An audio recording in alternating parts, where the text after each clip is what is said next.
Hello வணக்கம். அதாவது 90s காலங்களில் உள்ள ஸ்கூலை பற்றி தான் நான் சொல்ல போகிறேன். இப்போ 2K கிட்ஸுக்கு என்னென்ன கிடச்சிருக்கு, 90s கிட்ஸுக்கு என்னென்ன கிடைக்கல, என்னென்ன இழந்திருக்காங்கிறத தான் இப்போ நான் சொல்ல போகிறேன். பாடு பாடி தொலையும்.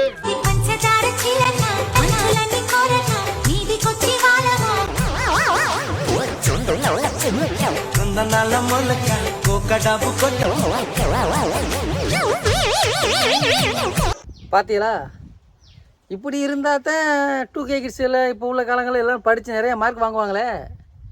ஏங்க நாங்கள் படிக்கும்போது இந்த மாதிரி டீச்சர் இல்லையே. Very good. ஆனால் எனக்கு புரியல. சுவர்ணாக்கா மாதிரி தான் டீச்சர் இருந்துச்சு. இந்த மாதிரி டீச்சர் இருந்து இப்படி வரிசையை நிப்பாட்டி வச்சுக்கிட்டு சிங்கலேக சீனக்கா அப்படின்னு ஒன்று பாட்டோடு சொல்லி கொடுத்துருந்தாங்கன்னா நாங்களாம் நேரம் கலெக்டர், எல்லாருமே கலெக்டரு, MBBS அப்படி ஆயிருப்போம். இப்படி டீச்சர் இல்லாதனால தான் நாங்கள் இன்றைக்கி இந்த நிலைமைக்கு வந்து நிற்கிறோம். எப்படி பார்த்து அழகாக சொல்லித்தராங்கன்னு இப்போ பாரு.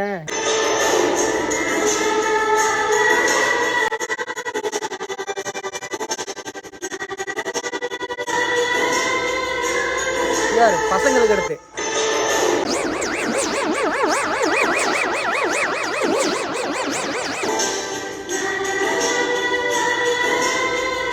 இந்த மாதிரிலாம் இருந்தால் எப்படா விடி நம்ம பள்ளிக்கூடம் போகலாம்னே தோணும் இல்லையா?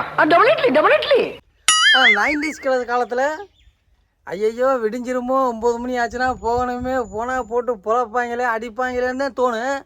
ஆனால் இப்போலாம் டீச்சர் இருந்தால் வீட்டுக்கே வர தோணாது. பள்ளிக்கூடத்துலேயே படிப்போம், படிச்சுக்கிட்டே இருப்போம், பொழுதானைக்குமே புக்கு மேனிக்கே இருப்போம். ஒரு மனுஷன் போய் பேசலாம், ஆனா ஏக்கர் கணக்கில் எல்லாம் பேசக்கூடாது. அது எப்படா நெஞ்சில கொஞ்சம் கூட ஈரம் இல்லாம இவ்வளவு பெரிய பொய்ய சொல். ஆனால் எங்களுக்கு இல்லை, எப்படி சொல்லி கொடுத்தாங்க பாரு, லா லா லா அப்படியே ஸ்டெப்பு வச்சு பசங்களுக்கு பொண்ணுங்களுக்கு. எங்களுக்கெல்லாம் டீச்சர் வரும்போது முரட்டு கம்போட தான் உள்ளே வருவாங்க. அப்படி இருந்தால் எப்படி நாங்கள் படிப்போம்? டேய் டேய் டேய், இந்த ஆக்ட் கொடுக்குற வேலையெல்லாம் என்கிட்ட வச்சுக்காதடா. HOD ரூமுக்குள்ளேயே கூட அசால்ட்டாக பாட்டோட தான் போகிறாங்க.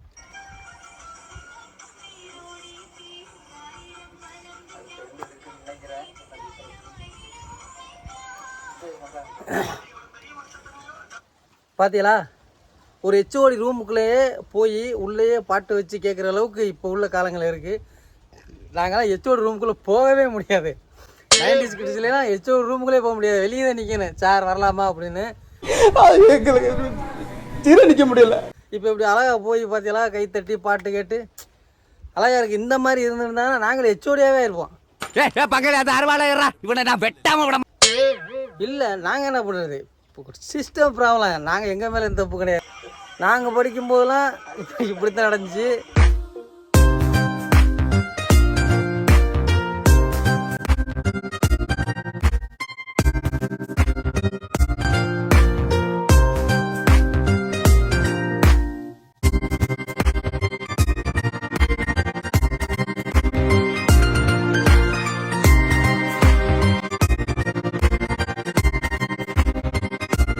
என்ன என்ன இது தப்பு என்னன்னு சொல்லுங்கள். இந்த மாதிரிலாம் கணக்கு சொல்லி கொடுத்தா நாங்கள் நேரம் எங்கேயே இருப்போம். நேரம் முதலமைச்சரோ மந்திரியோ கலெக்டரோ எப்படி இருந்திருப்பான். கணக்குனா இப்படி சொல்லி தரணும். கட்டம் போட்டு 2 பயல்களை பிள்ளைகளை ஊட விட்டு டீச்சர் இப்படி 2 பக்கம் கூச்சு சொல்லி கொடுத்தா நாங்கள் நேரம் கூச்சு படிப்போம். கூச்சு படிச்சிருப்போம். ஆனால் எங்களுக்கு குதிக்கவே விடலை. செவரேறி குதிச்சு தான் ஓட விட்டாங்க அடிக்கடியில். இப்படி குதிச்சு சொல்லி கொடுத்துருந்தா நாங்கள் குதிச்சு படிச்சிருப்போம். பார்த்தாலே தெரிகிறதா? செவத்தெல்லாம் ஏறி குதிச்சிருக்க மாட்டான். இந்த மாதிரி குதிக்கிற சொல்லித்தர டீச்சர் இல்லையா? அப்போ கஷ்டம். பாத்தியா, அருமையான செமினார். இவர் அங்கிட்டு பொம்பளை பிள்ளையா, இங்கிட்டு ஆம்பளை பிள்ளையா.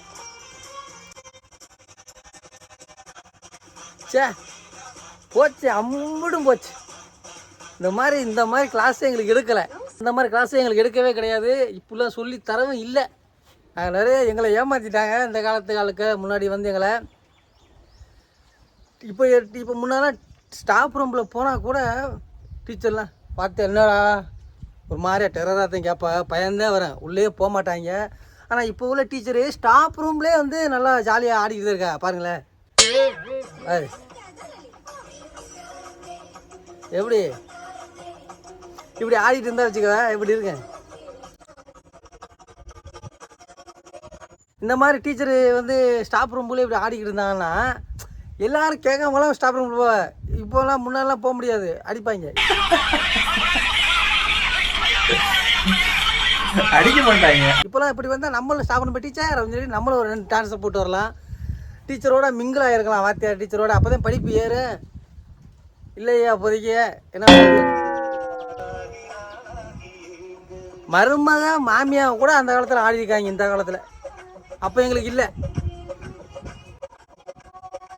பாத்தியா. ஒரு மருமக மாமியார் கூட இப்படி ஒரு ரீல்ஸ் பண்ணி ஜாலியாக இந்த காலத்தில் ஆடுறாங்க. என் காலத்தில் மாமியார் வீட்டு பக்கம் போன விரட்டி அடிப்பாங்க. அந்த காலம் மாறிஞ்சு இப்படி இல்லை.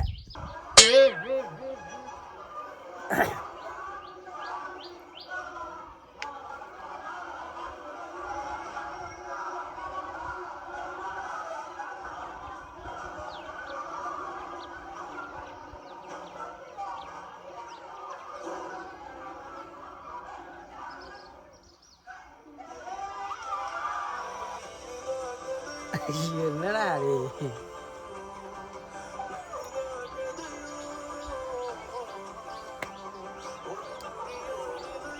இப்போ இது வந்து ரொம்ப டென்ட் ஆயிடுச்சு. ஸ்கூலில் டீச்சர்லாம் பிறந்தநாள் கொண்டாடணும்னா இப்படி தான் நேரடியாக போயெல்லாம் பிறந்தநாள் கொண்டாடலாம், அதெல்லாம் கிடையாது. அது தப்பு. சாரி மச்சி. அது சரியாக வராது. அதனால் இந்த மாதிரி 2 குரூப் சண்டை போடுற மாதிரி சண்டை போட்டு அடிக்கிற மாதிரி அடிச்சுட்டு டீச்சருக்கு போய் அதை விலக்கி விடும்போது ஹேப்பி பர்த்டே அப்படின்னு சொல்லி கத்தி இந்த மாதிரி தான் கொண்டாடுறாங்க. இதுவே சரி, இதே ஒரு வாத்தியாராக நீ பிறந்தநாள் கொண்டாட போய் நீ சண்டை போடுறத பார்த்து அந்த ஆள் கம்பத்துக்கிட்டு வந்து வெளுன்னு வெளுத்தாருன்னா ஆமாம், கதையே மாறி போயிரும்டா. அந்த ஆள் போட்டு அடி போட்டு பொழந்தள்ளிடுவார. அதனால் பிறந்தநாளை இப்படியே கொண்டாடலாம், இப்படி கொண்டாட அவசியம் இல்லை. சரி, இவங்களே ஒரு மல்லு கட்டுற மாதிரி சும்மா ஒரு ஆக்ஷன்லேயே தெரியாமல் உண்மையில் மல்லு கட்டி அடிச்சாங்கன்னா என்ன பண்ணுறது? கரெக்டு. ஸோ இந்த மாதிரிலாம் பண்ணாதே. ஆனால் பசங்க தான் இப்படி, பொம்பளை பிள்ளை இப்படி இல்லை.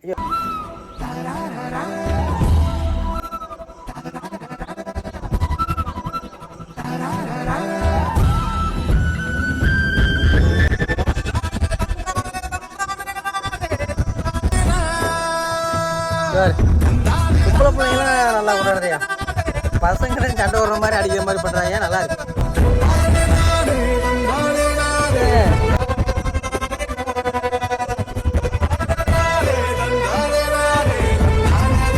அதாவது 90s காலங்களில் எங்களுக்கே பிறந்த நாள் எப்போன்னு கொண்டாட தெரியாது, கொண்டாடுனது கிடையாது. இதில் எங்கே நம்ம டீச்சரு கொண்டாடி கிஃப்ட் வாங்கி கொடுக்குறது. கொடுத்த ₹1 தான் பொழுத வாங்கிங்கிறது எல்லாமே. இதில் நம்மளுக்கு பிறந்த நாளை வெட்டுறதுக்கே ஆள் கிடையாது. இதில் எப்படி வழியே கிடையாது. என்னடா அது 1 2 3 4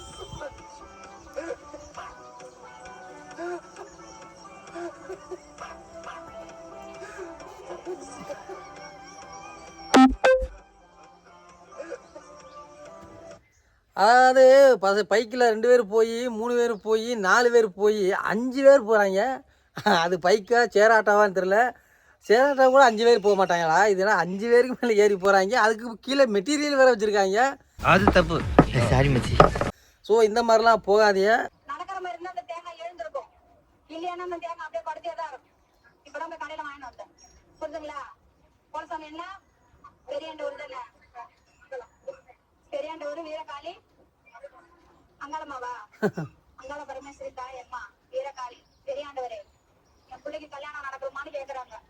கல்யாணம் நடக்கணும்னா நீ எழுந்துரு, இல்லையா நீ படுத்தே இரு, உங்ககிட்ட தான் ஒப்படைக்கிறேன் நான்.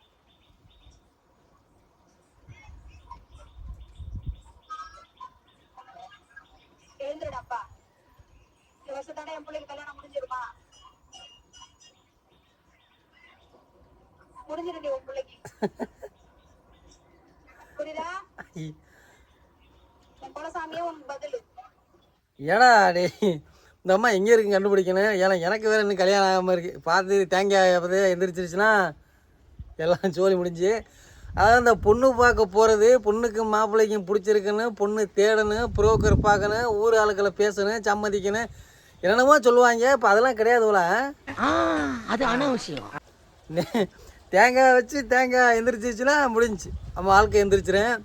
தேங்காய் சொல்கிறதேன், தேங்காய் என்ன சொல்லுதோ எந்திரிக்கலட்டா சோழி முடிஞ்சு, ஆயுசுக்கு உனக்கு கல்யாணம் ஆகாது. தேங்காய் இருந்தால் போதும் போல. இது ஏன் போச்சுடா தேங்களா? ஐயோ மகனே, அதை பத்தி யோசிக்கவே இல்லையே. அதாவது நீங்கள் தேவையில்லாமல் அங்கே போட்டு ஆஞ்சிட்டு தெரியாதியா. நம்ம இங்கே இருக்கு பார்த்து தேங்காய் ஒரு ஆளுக்கு ஒரு முறை தேங்காய் தூக்கிட்டு போய் எந்திரிக்க.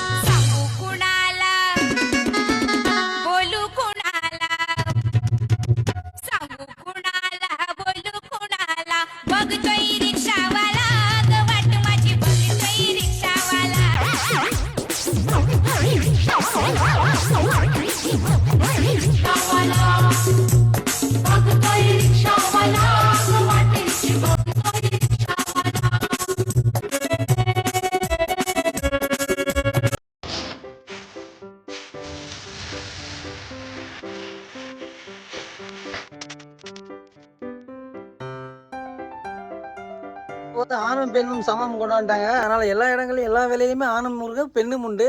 இந்த பெட்ரோல் பங்கில் நிறைய பொம்பளைங்க இருக்குது. அதை இந்த மாதிரி ரீல்ஸ் எடுத்துக்கிட்டு, அதாவது நம்ம பயிலெல்லாம் பெட்ரோல் போட்டாங்கன்னா 300-400 ரூபாய்க்கு போடுவாங்க, 200 ரூபாய்க்கு போடுவாங்கன்னு வைங்களேன்.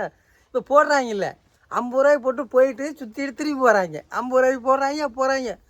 இதே ஆம்பளை பயில பெட்ரோல் போட்டாங்கன்னா வச்சுக்குவேன், ஐயோ மூஞ்சியை பார்க்கவே முடியல, ஒரே பெரிய பெட்ரோல் ஒரேடியாக டேங்கை ஃபுல் பண்ணிட்டு ஓடிடுறாங்க. நான் பொம்பளை பிள்ளைனா மட்டும் 50 ரூபாய்க்கு போட்டு அந்த ஏரியாவிலே சுற்றுறாங்க மறுபடியும் பெட்ரோல் போடுறதுக்கு. ஸோ பெட்ரோல்காரங்க லாபம், அவன் கடைக்கே வர.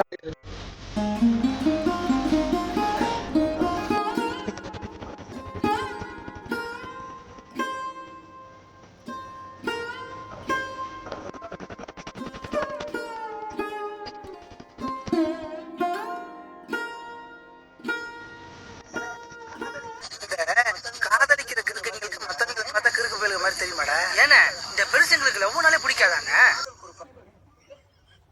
அதாவது இந்த மாதிரி எல்லாரும் கேங்க்லேயுமே இருப்பாங்க. பொழுதானைக்கும் ஃபோனு கையமாக தான் இருப்பாங்க. நம்ம கூட தான் வருவாங்க, நம்ம கூட தான் போவாங்க. நம்ம என்ன பேசுகிறோம் என்ன செஞ்சுக்கிருக்காங்கலாம் அவனுக்கு தெரியாது. பொழுதானைக்கும் அங்கிட்ட அந்த பொண்ணு வீட்டில் இருக்கு, இவன் வீட்டில் இருக்க முடியாதுல்ல. நான் காலைல வச்ச மணிக்கு எல்லா வேலையும் பார்ப்பேன். அதனால் காதல் பண்ணுங்கள். காதல் ரொம்ப புனிதமானது, ஸ்ட்ராங்கானது, ஆழமானது. அப்படி என்று சொல்லி ஒரே காதலை பண்ணுங்கள், ஒரிஜினலாக லவ் பண்ணுங்கன்னு சொல்லி நான் அடுத்த ஒரு வீடியோ உங்களை சந்திக்கிறேன். நன்றி, வணக்கம்.